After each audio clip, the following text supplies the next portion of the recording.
יש לכם להיות עמיד יותר לימים ארוכים. תשמרו את זה לימים כאלה, כי הטיפים האלה יעזרו לי ברמות. טיפ מספר ראשון, לפני שאתם מתיזות את הבושם, שימו וזלין או פריימר על האזורים שאתם שמות את הבושם. אני אישית שמה עכשיו פריימר בשביל להדגים לכם על האזורים שאני שמה בהם את הבושם, ולאחר מכן מתיזה את הבושם באזורים ששמתי את הפריימר. וואי, איזה ריח ממכר, אתן לא מבינות בכלל. אמא.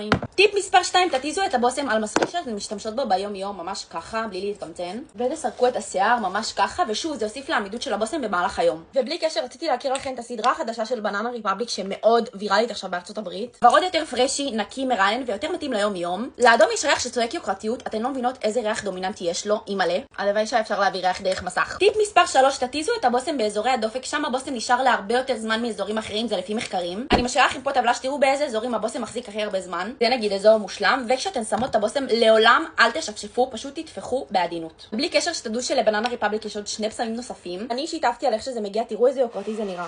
אימא'לה. וזהו, מקווה שעזרתי.